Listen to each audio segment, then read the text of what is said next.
Actually, right here. All right, yeah. Are we doing it? What's the last drug you did? Well, you can't really consider weed a drug now, but yeah, smoke some herbal essence. What's the biggest issue facing New Mexico? Fucking the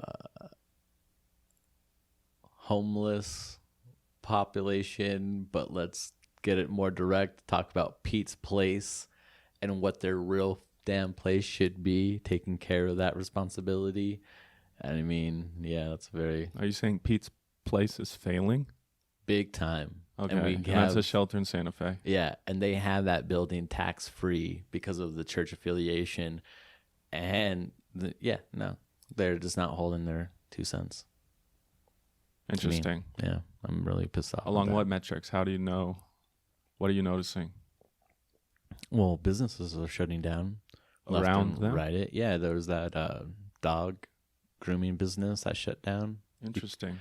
Because of the homeless people crowding the streets and not being let into the shelter, or what? Well, they actually broke into their business a couple of times. There was times that they were like harassing the customers and also just like the workers as well, and the employees. Yeah. So you've shouted out a lot of stakeholders. Huh? You've shouted out all the stakeholders to a complex issue.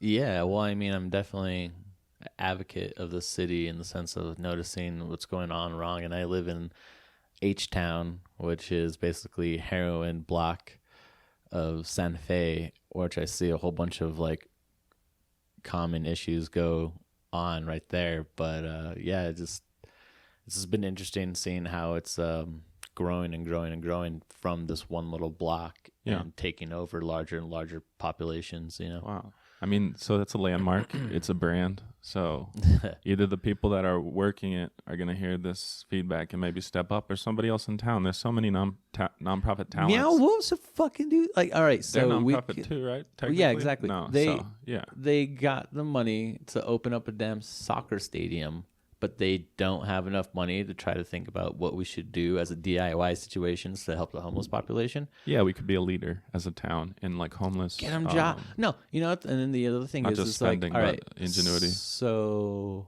they asserted the issue saying that the fact is that there's not enough homes for people to move in, and we have to make these homes affordable for the homeless population.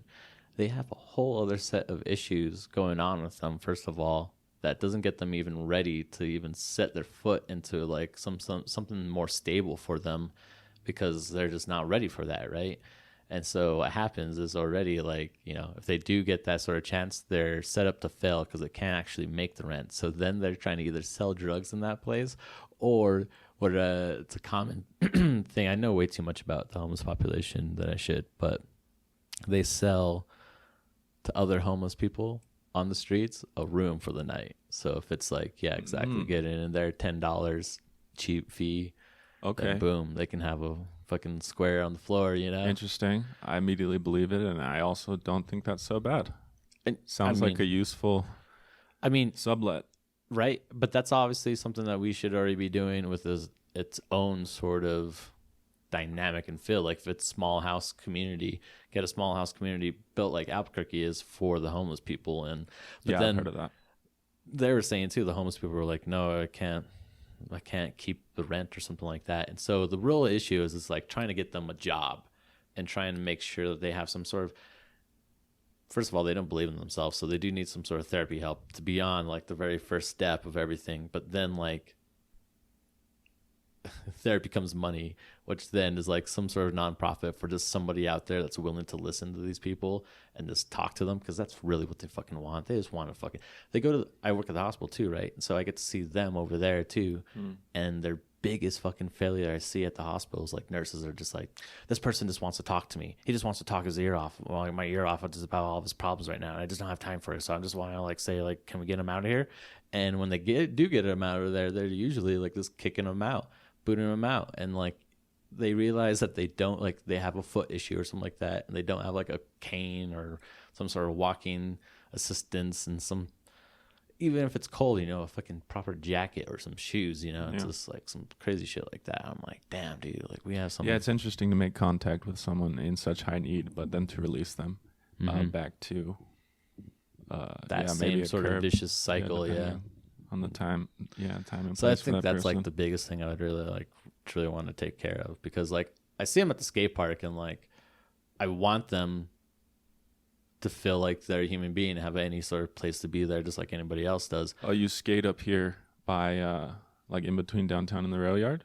That skate park? Well, yeah, I've skated all of it. So I was the reason to get that downtown skate park built. I had gone to like the city and like Just got you? to like, no, I mean like other friends basically, but I was one of the ralliers of also talking to some sort of city advocate or, you know, city politician Was it because person. you guys were all teenage skaters at that time? Yeah, that too. So it was like really good politics. Yeah, exactly. Yeah. They gave them the sort of boost to where they had to take another sort of higher step in their politician like ladder to be like, look what I did for the kids. Yeah, And like, exactly. yeah, exactly. Yeah. Yeah, you showed up for them to Yeah. do their photo op, and you got your skate park. It was hot. I We got did it. that I in our got hometown it. too. But man, I kept tracking record of everything that we were doing there and like how much they were bidding and how much we were like have for funds to like get this park done, even to like the blueprint of what the skate park was supposed to look like. We got like left with what we got left with, and like the funds were like, I just feel like misallocated. You know what I mean? Like it looked smaller than the actual skate park that the blueprint was showing, and that had a fund of like, you know, such and such money. But then we got something smaller. So then what happened to the actual estimated funds? You know what I mean? Like that probably got pocketed in someone's pocket somehow, and just weird. That's the whole thing too about like being a city like advocate and stuff like that. Like, yeah, you know, you could become like city mayor or something like that. But like, there's so much bad power that goes on in that. That's how you become like, you know, not invested in the right sort of things and like see ways and to manipulate other things that like, you know, benefit yourself rather than the others. And it's just an evil game that I would never want to get into. I just want to just be my skater self and like fix things for my skate reasons. Yeah. Yeah. So to recap, 360 approach to homelessness. Let's start with Pete's Place. Very good. If you could change one thing about this podcast, what would it be? Well, I thought I only got to listen to the very first season, so I thought you were going to be asking the exact same question throughout the whole dynamic and scheme, and I was already psyched to like answer the second one because I like was that just sex? yeah, I just Yeah. got laid last night. I was like, I just had sex. yeah, I get to like Yep. be like the one person that said that. Like, Good for you, man. so, yeah, I was What does the word God mean to you? yeah. And then what was the last one there? It was also this one. So if you could change one thing about this podcast, what would it be? Yeah. It was probably not start off the podcast with such a random, hard hitting question. I don't know. That was my thing, but no, it's a good way to like. Just You don't like boom. the cold open? Yeah. Really? I You agree with my brother?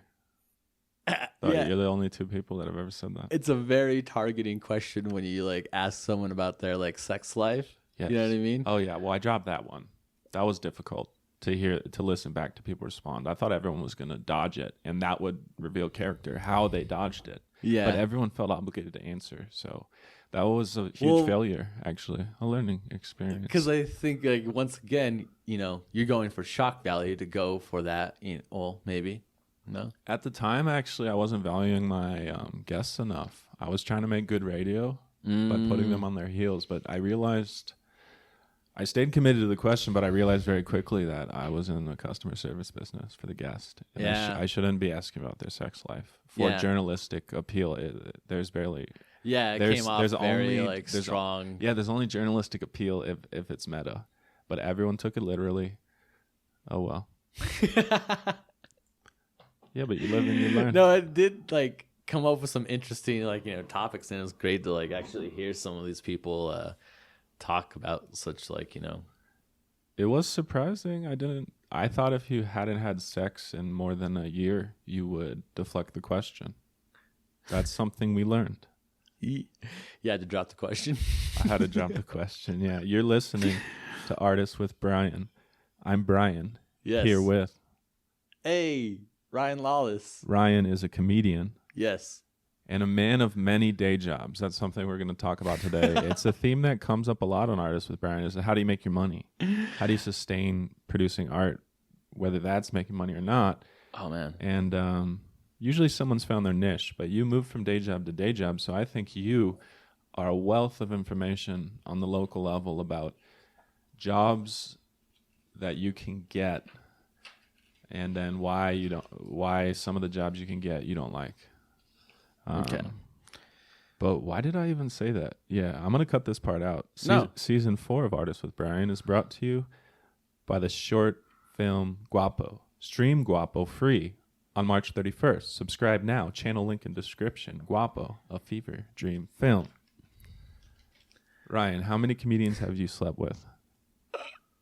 No, that's a very strong principle of mine. I've like learned it just from my mom telling me it, just like, being like, Mom, I just had experience where I learned this early on where it was just like where I worked at some place where I was dating someone and it just ended up, being that whole, she's like, you don't eat or you shit. And I was like, oh, and I would hear it also from like that words of advice from other people where I would be working. I'm like, hey, this person I think like likes me, but I'm not too sure if I should actually do that because like I don't really want to eat where I shit. And I like say the same thing, like don't eat where you shit.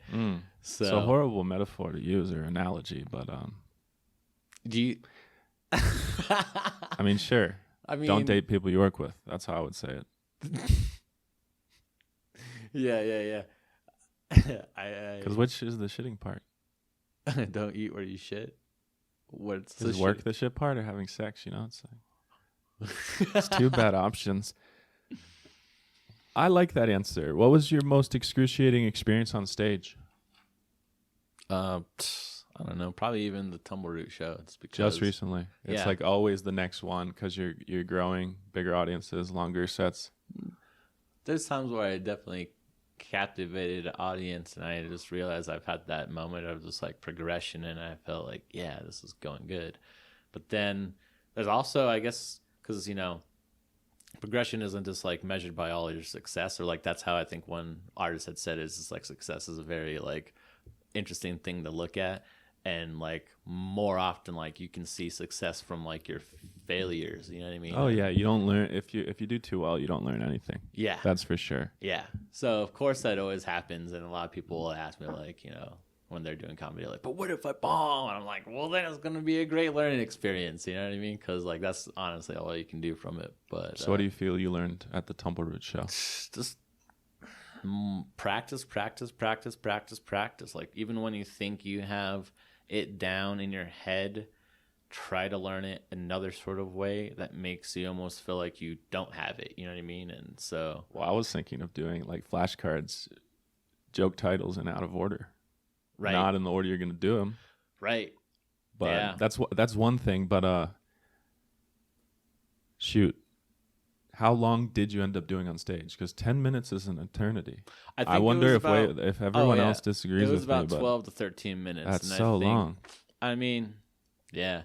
But it's always like trying to polish those minutes. You know what I mean? So, I don't know. Especially coming from a skateboarding background, you work so hard to get a line, and then it's only worth like that much of like happiness, you know what I mean? Like a very small minute of it, but even then you try to like fine tune it so you can like even like make it even better, but it's still just like small little things and increments, and I'm just like, whoa, how can this like drive me so fucking crazy, but like I still manage to like have a passion for it so strongly. What was the highlight for you from that night? And this is a Saturday Tumbleroot show, which we'll be repping a lot in this experience that you're watching.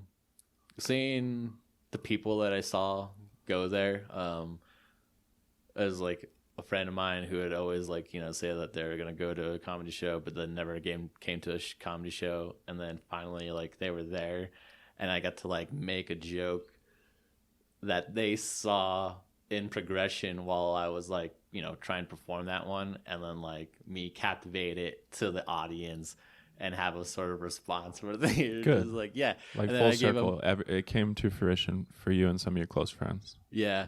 It even became funny because like, there's a Karen that was a comedian, but that was my friend's name that was there. And so I was like, give it up for Karen, Yeah. And so everyone was like thinking that like I was talking about the comedian. So they started like clapping. And then, but really it was like they got the clap for my friend. And like, I don't know. She had a great time, I bet. Yeah. Yeah. It was very heartwarming. So I gave her a big old hug. It was great. Karen, shout out.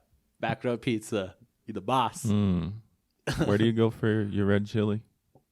Trying to mix it up.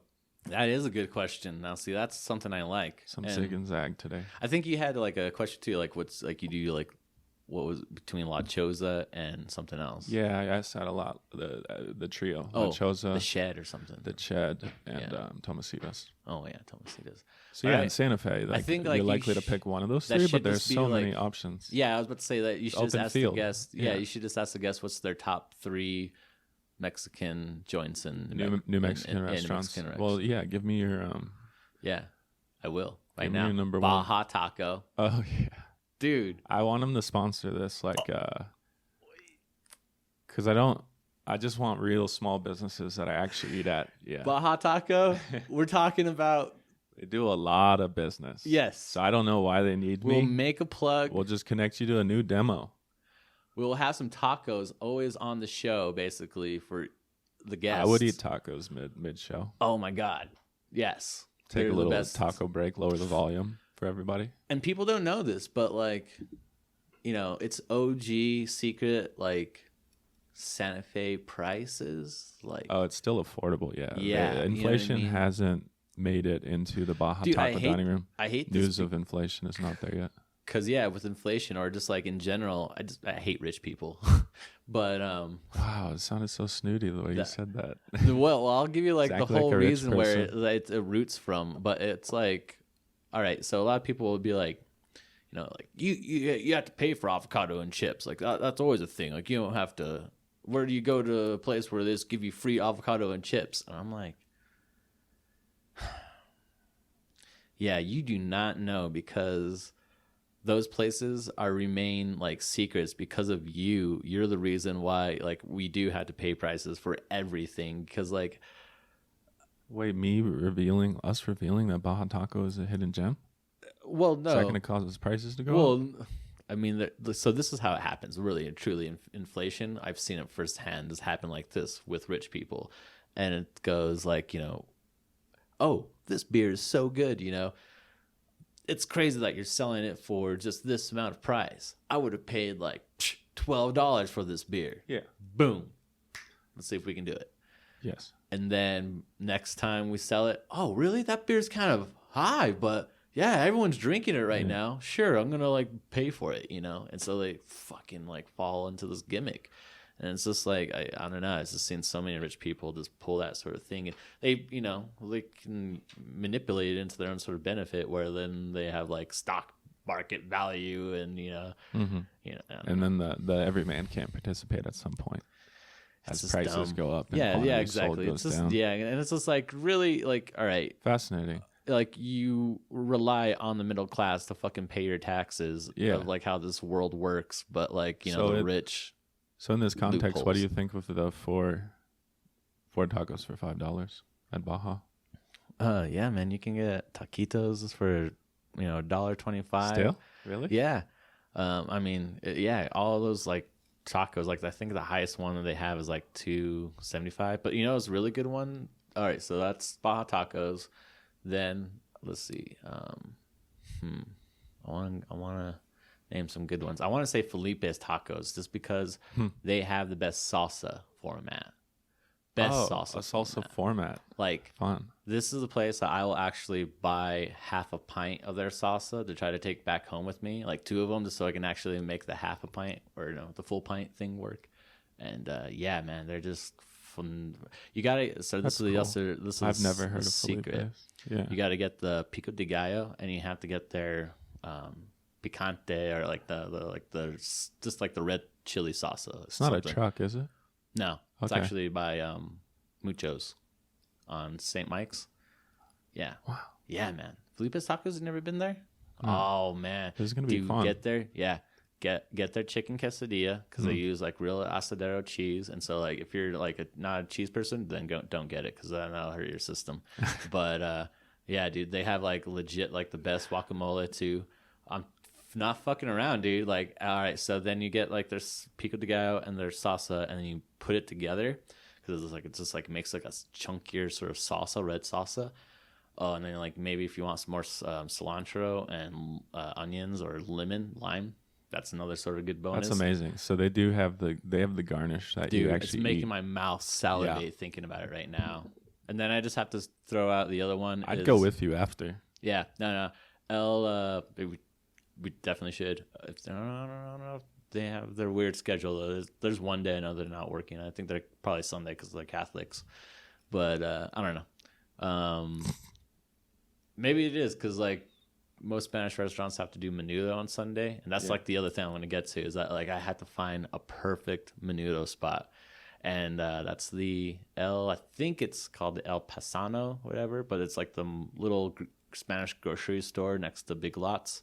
Yeah. Do you know what I'm talking So about? this is your number 3. Yeah. So you didn't name any enchilada places in particular. Like Baja has great enchiladas. Oh yeah, But it was Yeah, you all can get taco it. driven for you. Was it? I think like all right. So Which is Baja really is Mexican like more than Mexican, New Mexican, like right? yeah, it's got the Mexican feel for the prices and everything, and then Felipe's is like hits it home for like their like salsa. You know, like you have to find the best salsa, That's fun. and then because like a lot of people would probably say, what's that?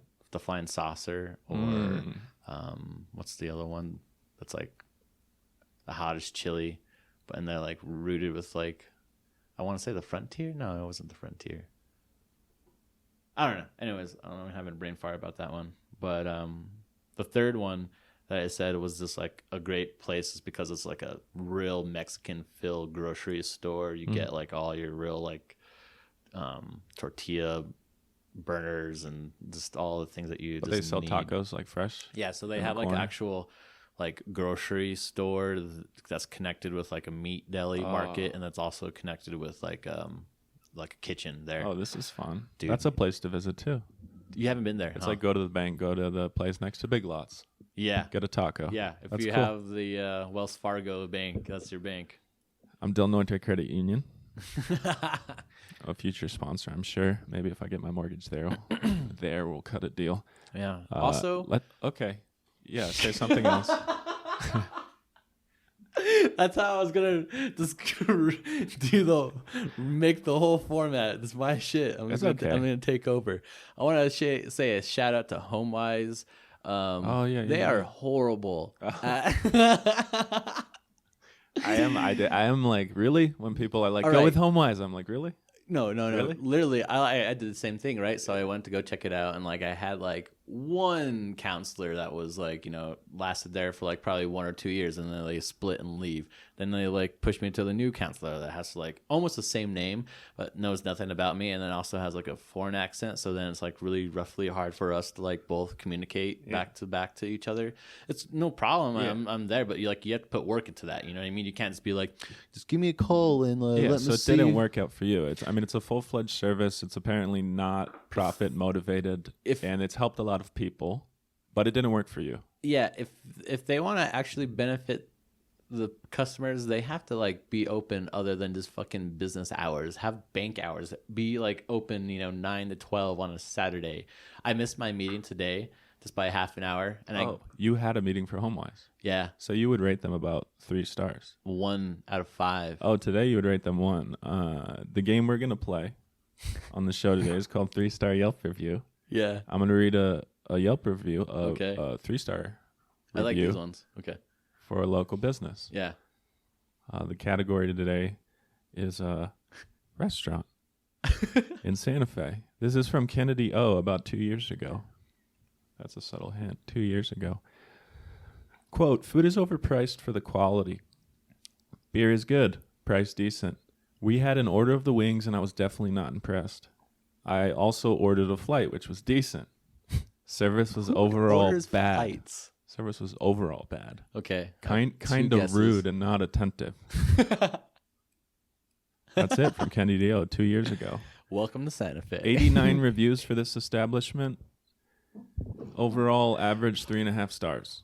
Plenty of 5-star. Almost half of the reviews are 5-star. That's how averages work. But this person had just a okay to bad time. Any idea where it is? Oh, shit. And if you get it right, you will get your choice of one of two of my favorite movies on DVD. I want Mr. Fantastic Fox. Okay, he's man. playing for Fantastic Mr. Fox, featuring the voice acting of George Clooney and Meryl Streep. That's pretty fantastic. It wasn't George Clooney, dude. It was a fucking person that sounded like George Clooney. I think it was Brad Pitt, actually. Brad Pitt sounds a lot like George Clooney. Mm-hmm. They have nothing. Anyways, so I want to say that it was possibly Boxcar. Interesting guess. Is that your final answer? That, all right, I may have two other guesses. Oh, you have to pick one. Oh, fuck. All right. Well, then. Yeah, the DVDs are like anywhere from $5 to $15. I can't just give them out. I don't even have a DVD. All right. I think I do have a DVD player. Anyways, let's just go final answer. Boxcar. Wrong. Fuck. 2nd Street Rufina. Oh, I was gonna say that, dude, but I didn't want to be like, we work there. We both work there. That's you recently got true. a delivery job. Yeah. Kegs or cans? All. Yeah. All. Okay, everything. You're the guy. Yeah. And I'm the assistant manager. Yes.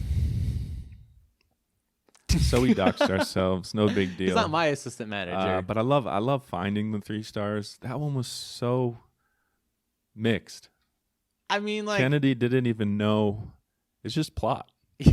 There's no actual emotion. the one I could have probably wrote if I was a Yelper and like just a tourist, I'd have rated our conversation that we had while like Drake came up and it was like, dude, this customer said this to me, and like just basically having like a whole like. Well, yeah, we should be able to bash. review the customers, shouldn't we? Bash the there would customers. be some 1 stars. There would be. I mean, like, Not that's every interaction. Not every customer is a great restaurant. You know Yeah. what I mean? Well, like, I come definitely from a food service family, and we've all had to like do customer service sort of jobs somewhere in there, and like we've all had moments where like just customers treat you like shit, but you have to like definitely like put on this like whole little act, as we like to call it. But people fucking tip you for that sort of act. So well, we it's do not what's right like, at 2nd Street, front of the house. We do what's right. Yes, there's no sort of fake. In fact, that's scheming what it. we select for is people that aren't acting, that Yeah. can do the right thing without acting. Yeah. No, exactly. It's a great crew. Yeah. That's for sure what it is. But I think that's how it comes off to like hardcore, like right Republican Texans that are like really rich or something like that. Yeah, this person could have like came from like the Midwest or something like that. I don't know. You had an interaction with a Texan. No, I just feel like that's what they want. It's like Said you stuff, man. It's a big state. They pride themselves on customer service too. Like just like how Texans. like how homely. friendly. Like yeah, exactly. I see what you mean. Yeah, bullshit. I hate that sort of shit too. Like I when love people are, hospitality. I mean, like I'm sorry I didn't offer you donuts today. I do Donuts? have them, donuts. but I didn't offer them. Donuts, Yeah, like this donut. cake donuts. No, unscented, unflavored. Just the cake. They're really good. Anyways, my last guest mentioned them. How do you come up with material? This is a long sequence of the most annoying questions you can ask a comedian. So, don't hang out too long on your answers. But So wait, this person asked me because they knew I was a I'm comedian? asking you. How do you come up with material? How many times will you tell a joke without a response before you give up on it? Oh man, that's never fails. That I'll try it again and again and again and again. Over 10? Easy, yeah. What's the joke that you're still hanging on to that you actually feel like you should dump, but you're inappropriately attached? The abortion joke. Which is just give me one more word. Don't spoil the joke, just so I can remember the abortion joke. It was I like the girls who say this. You want more? Oh no, I remember. Okay, I can't think of the joke word for word, but I like that one. It's a little weird. It's very weird. It's like wordplay to the confusing mishmash, and of just like I hope you got that as a joke. But it is brutal. The wordplay creates a brutal image for some people, maybe. Yeah. Or it's just when dark I comedy. end it with abortion, that's when people are like, what? And then like Rory and Raid, right? Or I don't know what the fucking pronunciation of that thing is, but like that is not helping me at all right now with that joke. So it's very woke times, and like people can hurt you for saying something wrong. Will you say it again? Oh no. So it's gone. It's gone. So we did find the one. Yeah, I've You even held had on to other it ones, maybe too. one. I've had other like jokes that I thought were like funny wordplay things, but they just were racist. So then I just dropped them.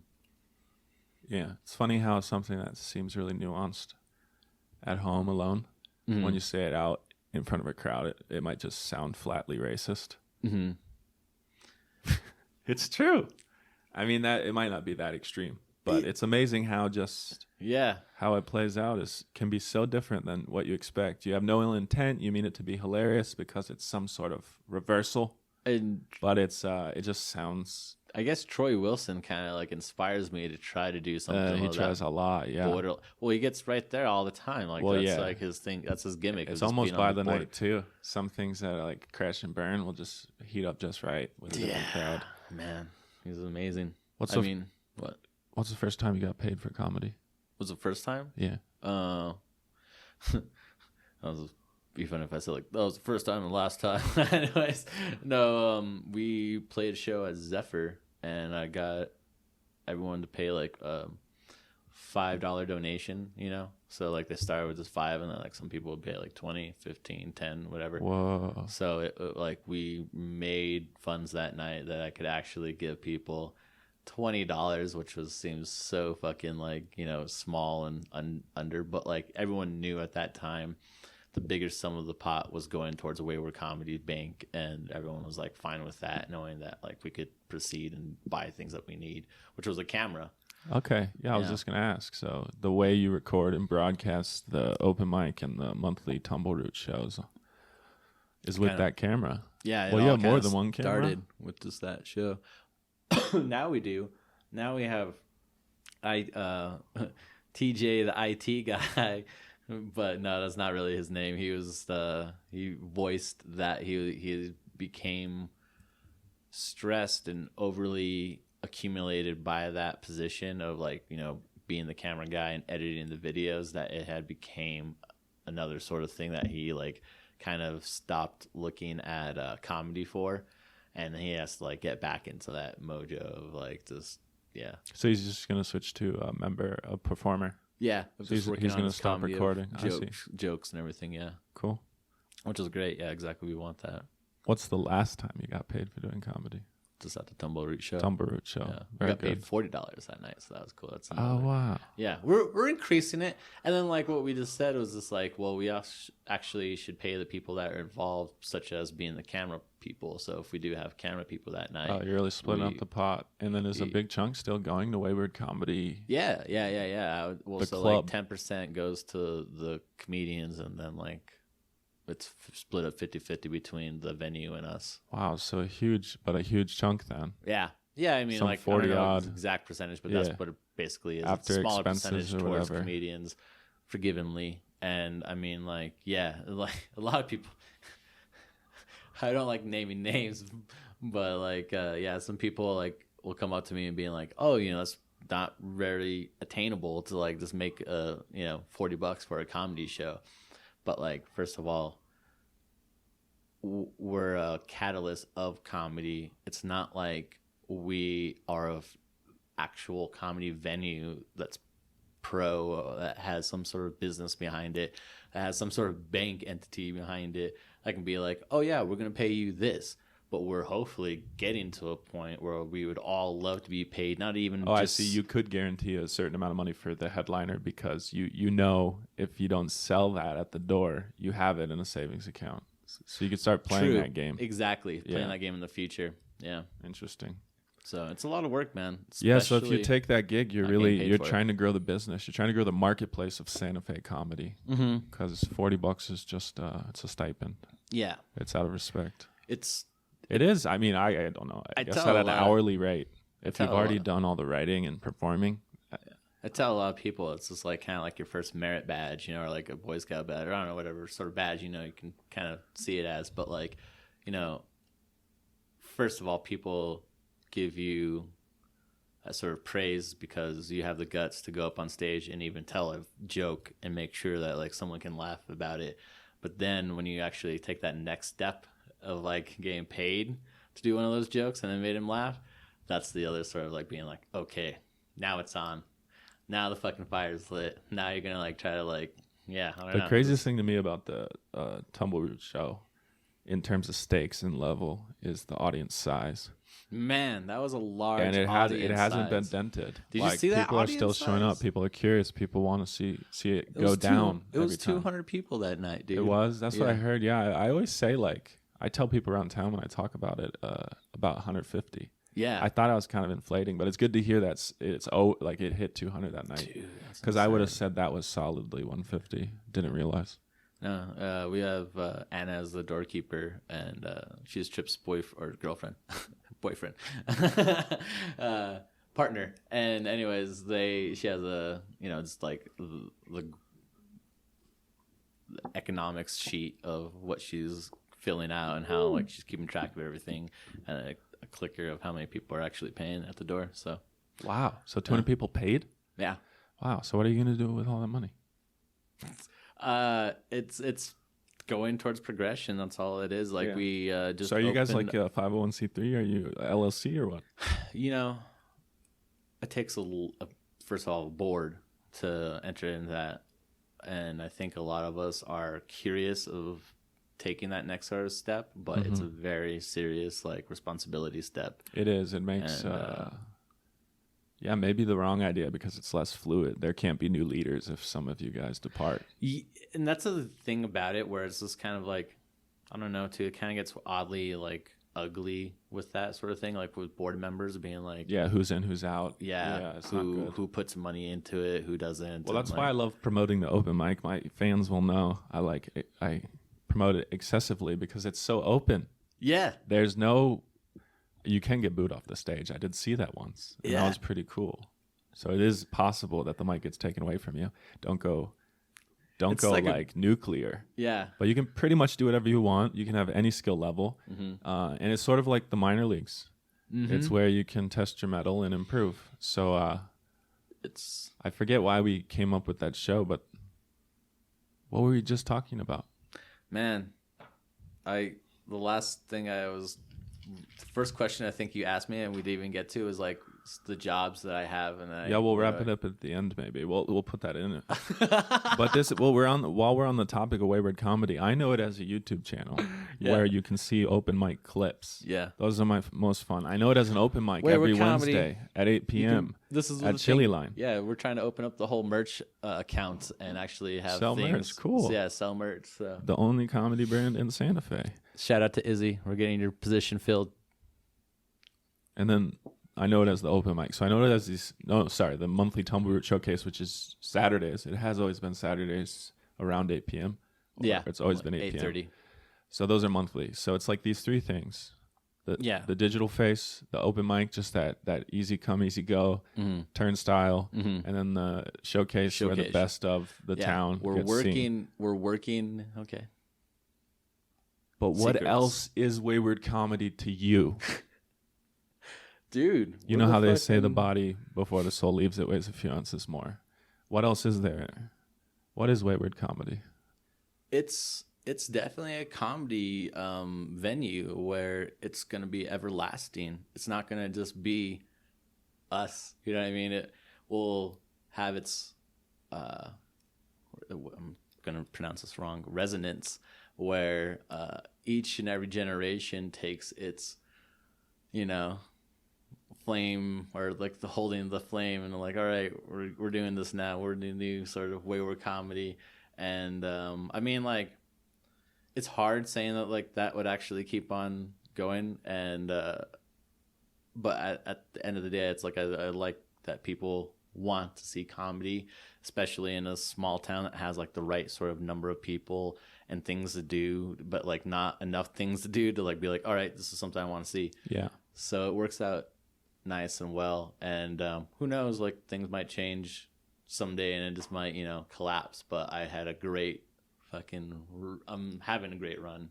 And I want, we'll do it until the day I die for sure. Oh, cool. I want to be that like old man that's like the manager of the comedy night somehow, or like like own the bar. That'd be cool. Yeah. Or like somewhat of an agent or a scout, basically a scout. That would be like, all right, this is a person that we're gonna like. Yeah. Well, I think there's a position certainly to be like a general booker, manager booker for talent. Yeah. Like rather than the people that host the shows booking the shows themselves, be like another, I guess that's an agent. Sometimes they call it managers in some art forms. I don't know how it works in comedy. Yeah, it's so. But there's enough comedians that are getting booked that like, I don't know. There's probably room for one person. It reminds me of professional poker. Like there was one agent that had all the 12 best people. And that was all the industry could afford. But like agents are a real thing, man. Yeah, it's like they're just the entrepreneurs of like cold calling people and like just making those connections for the other person. They make the rates go up just at the margin every year, every deal. But and they make the rates go up. They're good for the comic. Always like 10%. Yeah, but you always it's like, do they make you 10% more in that deal? Of course they do. How can you negotiate on behalf of yourself when you're making art? Of opportunities and stuff like that. Like that's like the real sort of clear. Because you're always worried about not getting that opportunity, but the agent is just he's out there calculated and he knows or she. Yeah, or they. Yeah, or they. Absolutely. Be woke, Brian. Have you ever flown first class? No. As a kid, what did you want to be when you grew up? Wait. Because. How has COVID changed your comedy? What was the second question? As a kid, what did you want to be when you grew up? That's probably a comedian. I definitely knew on like family VHS tapes that I was trying to take over the camera lens obscenely. Interesting. That, like, I figure like, okay, what's going on with that child right there? Like, he's not good at math. And he's holding a ninja sword in his hand like he's trying to become like the next Bruce Lee, but he's definitely trying to also be funny like Jim Carrey. So that was like a very some sort of like thing swimming in my head, I feel like, early on. Were you an actor before you were a comic? Actor? Yeah. Did you have an acting career? No, seventh grade I tried drama just because it could actually get you out of PE, and that didn't go well because I was a skater at the time, and like one of the very like funniest actors, Ben Durfee, and he was also a skater, and like I don't know, it's just that like this is the cool kid, you know what I mean, and like who the fuck are you? So. But I could clearly enough sometimes be funnier than Ben Durfee at times. Oh, cool. And that was like, this is my one thing, but I think like I scared the drama teacher because like we were improving and I was like becoming a wrestler and I was like really kind of like wrestling Ben.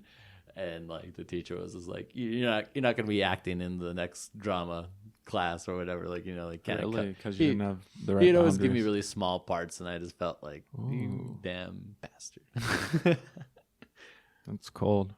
Acting's the coldest art form, dude. They're all like, there's just not that many slots. We're trying to branch out to improv, right? And I really truly like, I don't know why I am, because I just don't understand it too much, and it's just a whole different field of comedy. Do you even know who started comedy? Oh God, stand up! I'm too tired for this. It's improv. Lenny Bruce. No. Okay. Improv. I'm talking about who started improv. No. Right? Exactly. But it was a social worker. A social worker created improv, and it was basically for games to get like kids that didn't like speak the same sort of language. Some sort of structure process that had to be coined. Sure. Yeah. Interesting. And to me, it's funny when you can add those little sort of jokes and gags, but like it's not comedy. It's not like the actual stand-up comedy that we do and like creating jokes or whatever. No. because it's writing. First It's not. of all. Yeah, it's not personal. And improv is only improv like when it's worked really good, when it's actually like a group of people that have known each other so well, that knows each other's like cues and sort of things that they say that they can kind of like go off the backbone off of, you know, or just riff with them and stuff. Yeah. Like your monotone, I would just try to be like, yeah, does that not sound exciting to you? Very good. Yeah. So you enjoy improv? I can get with it, but like I said, this is like the drama kids that like are really like cutthroat and like you gotta be like. You're like texting me about improv last night. So is this your new obsession because your friends are doing it and you don't? Well, dude, so Santa Fe Improv is like a very known staple in Santa Fe. Like people fucking pay big tickets for that sort of thing, and like all it is just some like failed actors. That now I'm coming out so bad. It seems to me like failed actors that didn't like make it in Hollywood or whatever, but like still have that like really good passion to be an actor, and they like. I moved as an artist to Santa Fe for the soft landing. Like I didn't need to succeed because there are already people here that were 20 years older than me, failed as artists, but still productive in making art. Oh yeah, so I moved here for that. Wait, so I don't think it's an insult. I think the entire city is that way. Yeah. As a joke, I like to say Santa Fe is a colony of former Trader Joe's employees. But it's the same thing. Failed artists, like I call them terminal artists. I'm one of them. We're all trying to break out, though, aren't we? We all are desperate for attention. Well, yeah. Like I feel like the people that do make it from Santa Fe almost also like shun Santa Fe too for like. Well, that one guy shunned Albuquerque, the Shins. The Shins? Yeah. Beirut. You know who Beirut is? Oh, they formed here and then left? Beirut's just one dude. But anyways. I hate this. Yeah, same with Dashboard Confessional. And dude, the Shins. I'm fucking up this mic so many goddamn times. I wish I like. It's okay. What I might do is like a blooper reel for you. That'd be good. Like a Kramer count it. Like it was like at least like reel. 10 times already, so that'd be good. Yeah. But yeah, the Beirut dude, he comes from Santa Fe, and he's like, you know, loved by all of the Santa Feans that know him, but like he hates Santa Fe completely. And he used to be a skater too, which was like another sort of thing that I think you got to find your Santa Fe. I'm very happy right now in Santa Fe. I love it's Santa because Fe. I sort of like swam across the stream to like where I belong. Yeah. I came in at one angle thinking it was this way, and now I never knew the Santa Fe I'm part of sort of even existed. I've done traveling and stuff like that, and I broke out of, I guess you could say, my shell a little bit, but like there's a couple things that always just keep me rooted is definitely the Holy Grinity, I call it, not the Trinity, the Grinity, which is fucking, it has to be at least 3 things green. There could be more than just 3 things green, but like if these places don't have the 3 things that are green, I'm out of there, dude, instantly, which is avocados, limes, jalapenos. All right, those fucking 3 things will save you just right there. But if you want to go more, we can talk about weed. That's truly one of the things too. It's just like, if this place is not about weed, I'm out. I don't know, something else green. Yeah, gripping. Pro or against Chick-fil-A? Oh, I love Chick-fil-A. Actually, I have a picture of my tent that was camped out there the night of, like the first 100 people get like a free card. I was one of those. I was 102 in the fucking waiting line. You know, that was like a definite omen of like saying that like you missed it, buddy.